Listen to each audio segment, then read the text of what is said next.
मराठवाड्यात आहे, तो विदर्भात अमरावती डिव्हिजन या भागात आहे, सोलापूर सातारा याही भागात आणि सरकारने घोषणा केल्या, पण प्रत्यक्ष कृती ही पुरेशी नाही. साहेब, आपण अकोल्यात प्रकाश आंबेडकरांना आता तुम्ही आवाहन करता की तुम्ही त्यांनी महाविकास आघाडीचं बचाव आणि भाजपच्या विरोधात त्या लढ्यात तुमच्या सोबत त्यांनी द्यावी. माझी काही चर्चा झाली नाही, कशी होतं ही मला माहिती नाही.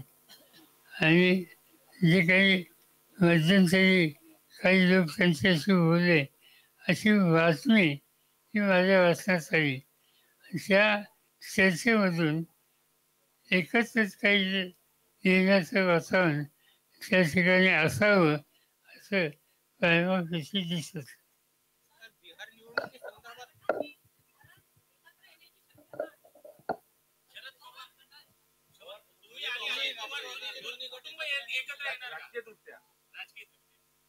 सध्याचं सगळं वातावरण बघितल्यानंतर कोणी असे निकाल घेतले असं वाटतं.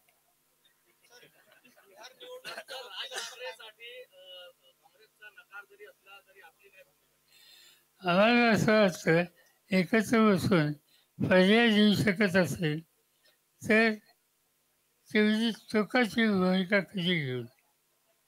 काँग्रेसने सुद्धा विचार करावा, पण मी आत्ता सांगू शकत नाही.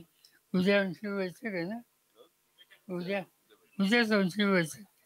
त्या बैठकीत साधारणतः सगळ्यांचं मत होऊन निर्णय होईल. महाविकास आघाडी तुमचा शब्द अंतिम असतो, तुम्ही कन्व्हिन्स कराल का राज ठाकरे आणि काँग्रेसला? असं आहे की मी तुमचा आवाज आहे, तुम्ही मला एवढं महत्त्व दिलं. असं आहे की आम्ही चर्चा करू, आमचे सगळे सहकारी त्यांची मतं घ्यावी लागतील.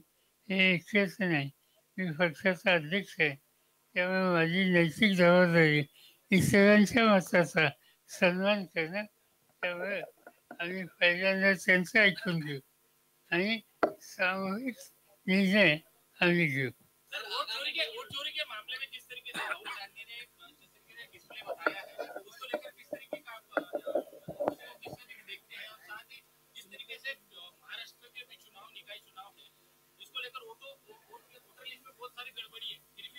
नई बात ऐसी है, विधानसभा का चुनाव यहाँ हो गया, इसके बाद हम लोगों को ये वोट की चोरी होती है, ये इसका अंदाजा है.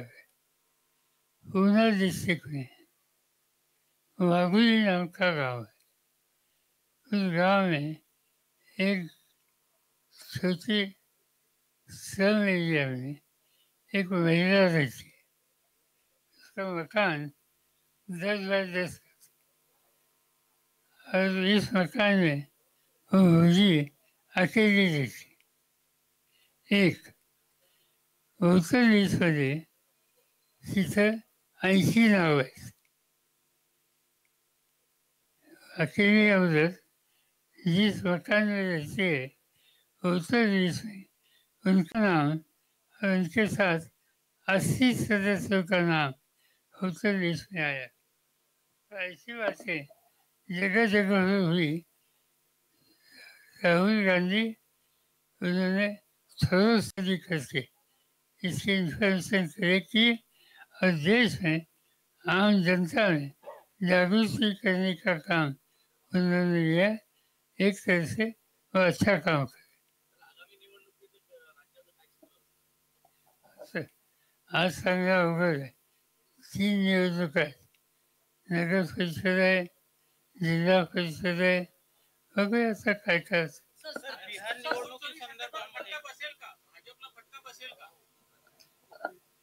असं मी काही ज्योतिषी नाही, पण मला लोकांच्या बदलाची हवा दिसते.